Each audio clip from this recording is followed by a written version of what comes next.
Guys, welcome back to our channel. So last వీడియోలో నేను 20 questions దాకా అయితే డిస్కస్ చేశాను. సో రిమైనింగ్ ఈరోజు ఒక 20 క్వశ్చన్స్ అయితే కంప్లీట్ చేద్దాం అనుకుంటున్నాను. ఇక టోటల్ 50 క్వశ్చన్స్ అయితే దీంట్లో డిస్కస్ చేసుకుందాము మనము.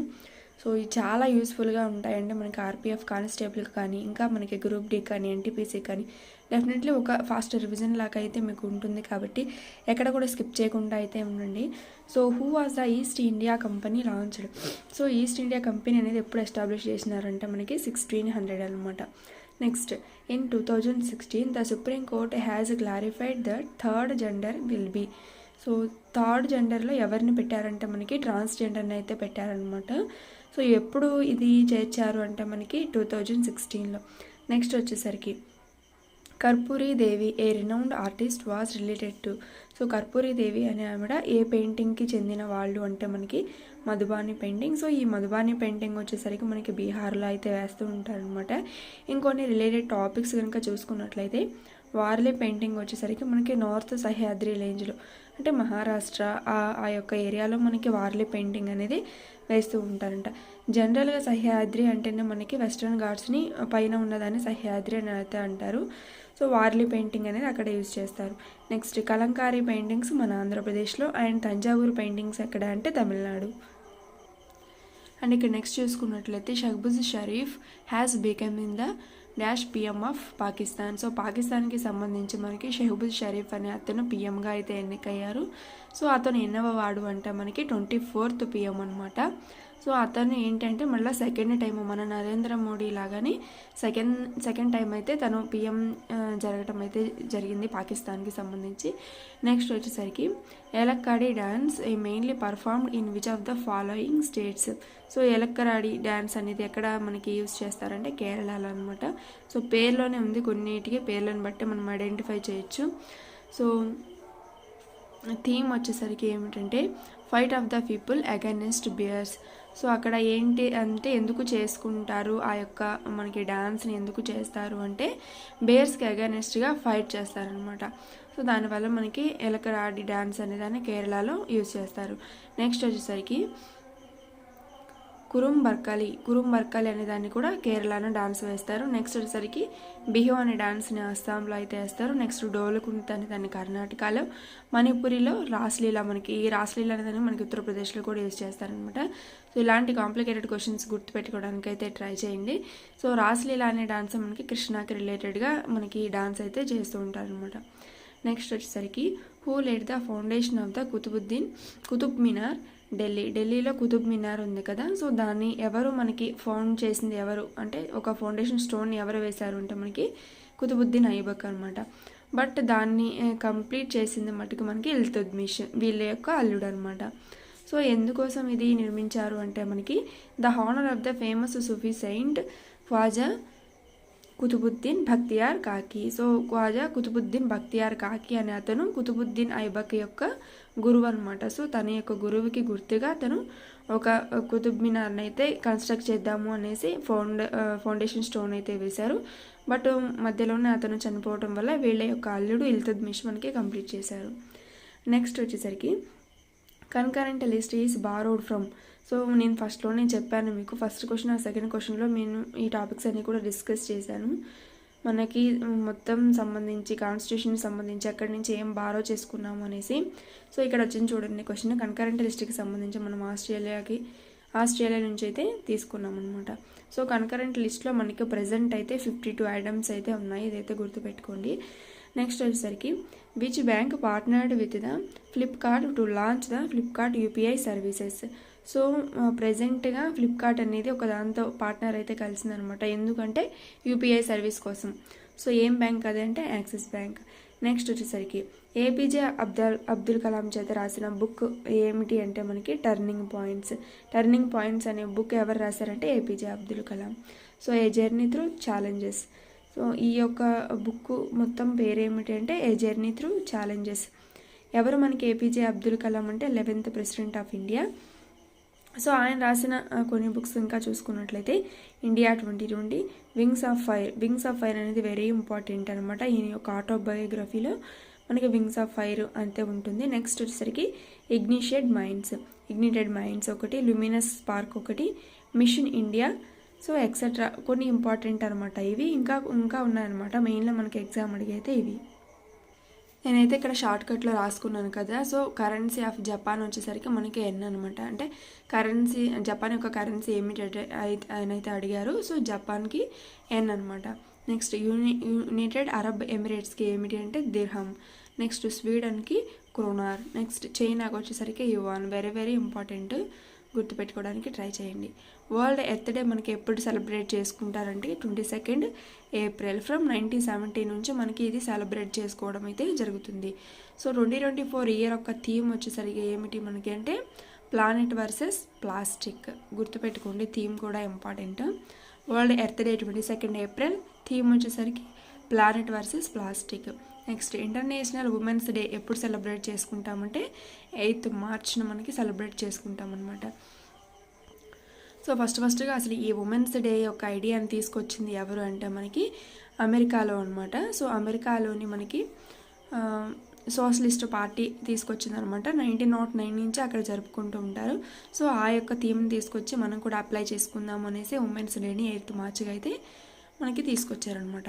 నెక్స్ట్ వచ్చేసరికి through which portal will the registration of news paper and periodicals go online. So మనకి ఇప్పుడు జనరల్గా న్యూస్ పేపర్స్ ఈనాడు, సాక్షి, ఆంధ్రజ్యోతి ఈ విధంగా వస్తుంటాయి కదా. సో వాటినన్నిటినీ కూడా మనకి గవర్నమెంట్ ఆథరైజ్డ్ అయితే చేసి వాటన్నిటికి కూడా రిజిస్ట్రేషన్ ఇప్పించి ముందుకు నడిపించడానికి ఉపయోగపడే పోర్టల్ ఏమిటి అంటే మనకి ప్రెస్ సేవ పోర్టల్. నెక్స్ట్ వచ్చేసరికి సో ఇది మనకి ఒక కరెంట్ అఫైర్ కింద అయితే ఉంటుందన్నమాట. ఎందుకు అంటే ఈ యొక్క యాక్ట్ అనేది మనకి 2023లో తెచ్చారు. సో మార్చ్ 1 నుంచి మనకి 2024 నుంచి మనకి ఈ యొక్క యాక్ట్ అనేది ఇంప్లిమెంట్లోకి వచ్చింది కాబట్టి ఈ యొక్క క్వశ్చన్ అనేది ఇంపార్టెంట్ అనమాట. ప్రతి ఒక్క న్యూస్ పేపర్ యొక్క రిజిస్ట్రేషన్ చేసేది ఏమిటంటే మనకి ప్రెస్ సేవా పోర్టల్. అది 2024లో నుంచి మనకి అంటే ఎనేబుల్ అయితే చేశారనమాట, ఇంప్లిమెంటేషన్ అయితే చేశారు. నెక్స్ట్ వచ్చేసరికి all loans in India that are below dash are considered as micro loans. So ఇండియాలో మైక్రో లోన్స్ అని వేటిని అంటారు మనకి అంటే బ్యాంక్స్ ఇచ్చే లోన్స్ కానీ ఇంకా ఇతర ఇచ్చే లోన్స్ అన్నిటిలో మైక్రో లోన్స్ అని వేటిని అంటారంటే సో 1 lakh దిగువన ఉన్న లేకపోతే 1 lakh అయినా సరే వాటన్నిటి మైక్రో లోన్స్గా కన్సిడర్ అయితే చేస్తాము. Next slightly less than dash of the fresh water is stored as ground water in the world acquires. So world ఉన్న మొత్తం వాటర్లో మనకి ఫ్రెష్ వాటర్ పరంగా గ్రౌండ్లో సేవ్ చేసిన వాటర్ ఎంత అంటే 30% అనమాట. అంటే మొత్తం ఇక 100% ఫ్రెష్ వాటర్ల గురించి చెప్తున్నానండి, టోటల్ వాటర్ గురించి అయితే కాదు. సో ఫ్రెష్ వాటర్ మొత్తం 100% అనుకుంటే ఉన్న 100%లో 30% అనేది మనకి గ్రౌండ్ పరంగా ఉంది. ఇంకో 70% అనేది మనకి ఐస్ గ్లేషియర్స్లో కానీ లేకపోతే అంటార్కిటికా అంటే గ్రీన్లాండ్ మౌంటైనస్ రీజియన్లో మనకి హిమాలయాస్ ఉన్నాయి కదా, వాటిల్లో అయితే మనకి గ్లేషియర్స్ రూపంలో ఉందన్నమాట. So less than 1% of the lakes, ponds, rivers. ప్రస్తుతం మనం తాగుతుంది ఎంత అంటే జస్ట్ 1%. ఫ్రెష్ వాటర్లో కూడా జస్ట్ 1% అనమాట. ఇక్కడ ఈ క్వశ్చన్స్ అయితే కొంచెం కన్ఫ్యూజ్గా ఉంటాయి, డెఫినెట్గా గుర్తుపెట్టుకోవడానికి అయితే ట్రై చేయండి. మనకి టోటల్గా 3% వాటర్ మాత్రమే ఫ్రెష్ వాటర్గా అయితే ఉంది. మిగతా వాటర్ అంతా కూడా ఓషియన్లో అంటే ఓషన్స్లో మనకి ఉప్పు నీటి ద్వారా 97.2% అయితే ఉందన్నమాట. ఇది మనకి వాటర్కి సంబంధించి భూమిపైన వాటర్కి సంబంధించి వాటర్ అనేది 97% ఓషన్లో ఉంది అండ్ 3% మనకి ఫ్రెష్ వాటర్గా ఉంది. అండ్ ఈ ఫ్రెష్ వాటర్ ఈ 3%లో కూడా ఫ్రెష్ వాటర్ దీంట్లో 30% అనేది గ్రౌండ్లో ఉంది, 70% అనేది మనకి బయట లేక్స్ వాటి పరంగా ఉందన్నమాట. సో టోటల్ ఎర్త్ పరంగా చూసుకున్నట్లయితే మొత్తం ఎర్త్ ఏమంటారు బ్లూ ప్లానెట్ అంటారు. సో దాంట్లో చూసుకున్నట్లయితే 70% ఏమో వాటర్తో కవర్ అయ్యింది, 30% ఏమో మనకి ఎర్త్తో కవర్ అయింది. ఈ 70% ఆఫ్ వాటర్లో మళ్ళీ మనకి ఓషన్స్లో 97% అండ్ ఫ్రెష్ వాటర్గా పరంగా 3% ఉంది. మళ్ళీ ఈ 3% ఫ్రెష్ వాటర్లోనే మనకి 30% గ్రౌండ్ వాటర్ అండ్ మిగతా 70% గ్లేషియర్స్ వాటిలో ఉందన్నమాట. సో ఈ క్వశ్చన్స్ అన్నీ కూడా గుర్తుపెట్టుకోవడానికి అయితే ట్రై చేయండి, ఎటు తిప్పైనా సరే మనకు అడగవచ్చు. నెక్స్ట్ వచ్చేసరికి the government scheme Ayushman Bharat Yojana a health scheme started in 2018 falls under the directive principle of. So Ayushman Bharat అనేది ఒక హెల్త్ స్కీమ్ కదా, దాంట్లో మనకి డైరెక్టివ్ ప్రిన్సిపల్స్ గురించి దేంట్లో దీని భాగంగా చేర్చారంటే ఆర్టికల్ 47. సో ఈ ఆర్టికల్స్ గురించి ఒకసారి అంటే డైరెక్టివ్ ప్రిన్సిపల్స్లో ఉన్న ఆర్టికల్స్ గురించి ఒకసారి డిస్కషన్ కనుక చేసుకున్నట్లయితే ఆర్టికల్ 47 అనేది మనకి duty of the state to improve the public health, provide the medical and aid for all citizens. So ఇక్కడ చూసుకున్నట్లయితే ప్రతి ఒక్క డ్యూటీ ఆఫ్ ద స్టేట్ అనమాట, గవర్నమెంట్ యొక్క డ్యూటీ అనమాట. ఏమిటి అంటే మన యొక్క పబ్లిక్ హెల్త్ అనేది కాపాడటము. నెక్స్ట్ సార్ ఆర్టికల్ 45 ఏంటంటే free and compulsory education under the 14 years of children. So children ఎవరైతే 14 years ఉంటారో వాళ్ళకి ఫ్రీ అండ్ కంపల్సరీ ఎడ్యుకేషన్ ఇప్పించాల్సిన బాధ్యత ఎవరికి ఉందంటే మనకి గవర్నమెంట్కి అయితే ఉంది. ఆర్టికల్ 45. నెక్స్ట్ ఆర్టికల్ 46 వచ్చేసరికి educational and economic interest of weaker sections especially SC ST వాళ్ళకి సంబంధించి ఎడ్యుకేషన్ పరంగా కానీ ఎకనామిక్ పరంగా కానీ వాళ్ళ యొక్క ఇంట్రెస్ట్ బేస్డ్గా మాత్రమే వెళ్ళాలి అనేసి ఆర్టికల్ 46 అయితే చెప్తుంది. నెక్స్ట్ ఆర్టికల్ 48 వచ్చేసరికి agricultural and animal husbandry, preserving and improving the breeds and cows, cows, daughter cattles, so etcetera అనమాట. అంటే అగ్రికల్చర్ గురించి కానీ యానిమల్ హస్బెండరీ గురించి కానీ వాటిని కాపాడాల్సిన బాధ్యత, వాటి ముందు తరాలని కాపాడి ముందు తరాలకు అందించాల్సిన బాధ్యత ప్రతి ఒక్క గవర్నమెంట్కి, ప్రతి ఒక్క సిటిజన్కి ఉందని చెప్పేది ఏమిటంటే మనకి ఆర్టికల్ 48.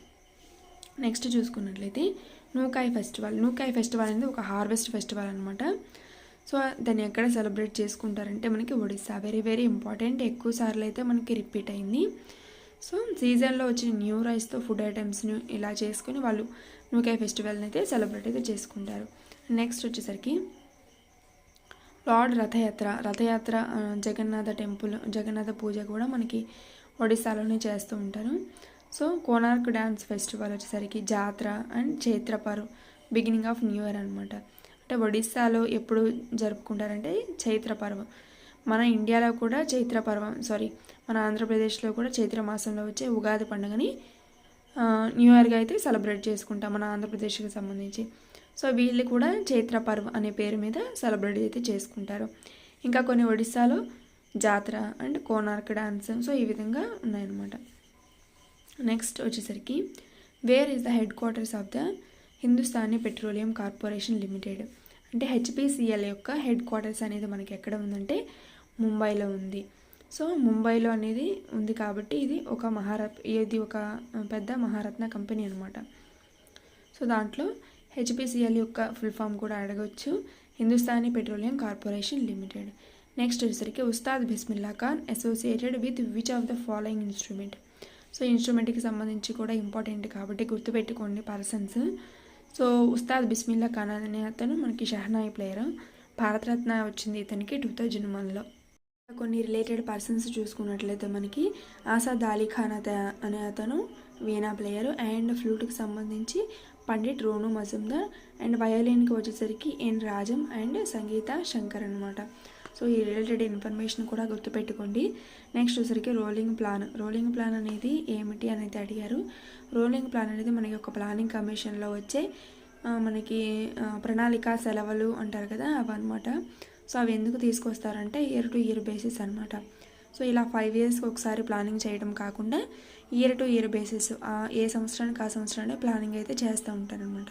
సో అది ఎప్పుడు వచ్చిందంటే మనకి 5th 5-year ప్లాన్ ఎండ్ అయిన తర్వాత 1978 నుంచి 80 మధ్యలో అయితే వస్తుంది. ఇది వెరీ వెరీ ఇంపార్టెంట్, గుర్తుపెట్టుకోండి. నెక్స్ట్ వచ్చేసరికి Bhupen Hazarika is related to. Bhupen Hazarika అనే ఆవిడ దేనికి సంబంధించింది అంటే మనకి ఆర్ట్ ఫీల్డ్కి సంబంధించిన ఆవిడ. తనకి భారతరత్న కూడా వచ్చింది 2019లో. ఆమె వచ్చేసరికి మనకి అస్సాంకి సంబంధించిన ఆవిడ అనమాట. సో ఈమెకు సంబంధించి next singer, lyricist, film maker, professor, poet, actor, artist, politician. So ఈ అన్ని క్వాలిఫికేషన్స్ అయితే వీళ్ళకి ఉన్నాయన్నమాట. నెక్స్ట్ వచ్చేసరికి గాంధీ ఇర్విన్ ప్యాక్ట్ అనేది ఎప్పుడు జరిగింది అని అయితే అడుగుతున్నారు. సో గాంధీ ఇర్విన్ ప్యాక్ట్ అనేది మనకి 1931లో జరుగుతుంది. దీన్ని ఢిల్లీ ప్యాక్ట్ అని కూడా అంటారు. ఈ ప్యాక్ట్ జరిగిన తర్వాత మాత్రమే మనకి ఇర్విన్ యొక్క కోరిక మేరకు గాంధీజీ అయితే మనకి ఇండియన్ నేషనల్ కాంగ్రెస్ తరపున 2nd రౌండ్ టేబుల్ సమావేశానికి అయితే హాజరవుతారు. ఇంకొంత రిలేటెడ్ ఇన్ఫర్మేషన్ చూసుకున్నట్లయితే సో సైమన్ కమిషన్ అనేది ఎప్పుడు వచ్చింది మన ఇండియాకి అంటే 1928లో వచ్చింది. సో 1928లోనే మనకి నెహ్రూ రిపోర్ట్ కూడా జరుగుతుందన్నమాట. లాహోర్ సెషన్ అనేది 1929లో జరుగుతుంది. ఇక్కడ మనకి పూర్ణ స్వరాజ్ అయితే డిక్లేర్ చేస్తారు. నెక్స్ట్ సివిల్ డిజోబీడియన్స్ మూమెంట్ అనేది 1930లో జరుగుతుంది. దండి మార్చ్ అనేది 1930లో జరుగుతుంది. శారదా యాక్ట్ అనేది 1929లో జరుగుతుంది. ఈ యాక్ట్కి సంబంధించి ఏమిటి అంటే మనకి మ్యారేజెస్ అనేవి వెనకటి కాలంలో చాలా తక్కువ ఏజ్లో అండ్ పెళ్ళి ఇలా చేసుకునేవాళ్ళు కదా. సో ఇలా పడితే అలా కాదు అని చెప్పేసి గర్ల్స్కి 14 ఇయర్స్ అండ్ బాయ్స్కి 18 ఇయర్స్ వచ్చేదాకా ఉండాల్సిందే అని చెప్పేసి ఈ శారదా యాక్ట్ అయితే తీసుకొచ్చారు. బట్ దీని లాటర్ మళ్ళీ అమెండ్ అయితే చేశారు. నెక్స్ట్ వచ్చేసరికి Jawaharlal Nehru and Subhash Chandra Bose founded the independence of India league అనే యొక్క థీమ్ని ఎవరు తీసుకొచ్చారంటే జవహర్లాల్ నెహ్రూ ప్లస్ సుభాష్ చంద్రబోస్ అనమాట. నెక్స్ట్ క్వశ్చన్ చూసుకున్నట్లయితే in which country is Wimbledon tennis competition organized. So Wimbledon అనే టెన్నిస్ కాంపిటీషన్ మనకి ఎక్కడ జరుగుతుందంటే మనకి ఇంగ్లాండ్లో అయితే జరుగుతుందన్నమాట. సో ఈ వింబుల్డన్కి సంబంధించి ఇంగ్లాండ్లో జరుగుతుంది. ఇంగ్లాండ్ ఎక్కడ ఉందంటే మనకి లండన్లో ఉందన్నమాట. ఎవ్రీ ఇయర్ కూడా అక్కడ జరుగుతుంది.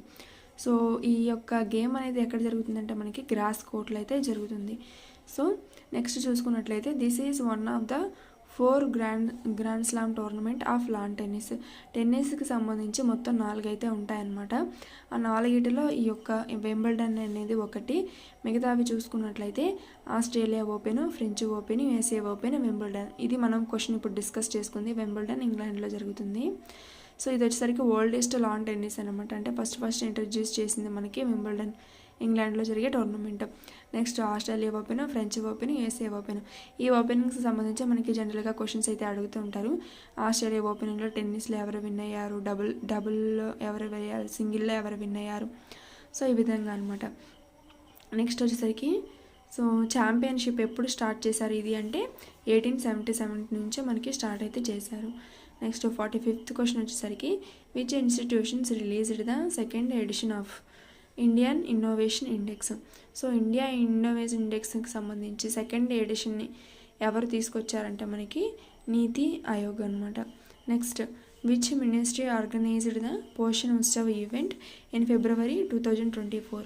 ఫిబ్రవరిలో జరిగిన మనకి పోషణ్ ఉత్సవ్ ఈవెంట్ అనేది ఏ యొక్క మినిస్ట్రీలో జరిగింది అంటే మనకి ministry of women and child development. Ministry అంటే ఏం లేదండి, మంత్రిత్వ శాఖ. ఏ మంత్రిత్వ శాఖ అంటే సో మహిళా మరియు శిశు సమృద్ధి డెవలప్మెంట్ గురించి ఉన్న కమిషన్లో మనకి మినిస్ట్రీలో మనకి ఈ యొక్క పోషణ ఉత్సవం అనేది జరిగిందనమాట. నెక్స్ట్ వచ్చేసరికి the length of the playing surface of the table tennis. జనరల్గా టేబుల్ టెన్నిస్ కూడా ఆడుతుంటాం కదా, దాని యొక్క సర్ఫేస్ లెంత్ వచ్చేసరికి ఎంత అంటే మనకి 2.74 మీటర్స్ అండ్ విడ్త్ ఎంత ఉంటుందంటే 1.525 మీటర్స్.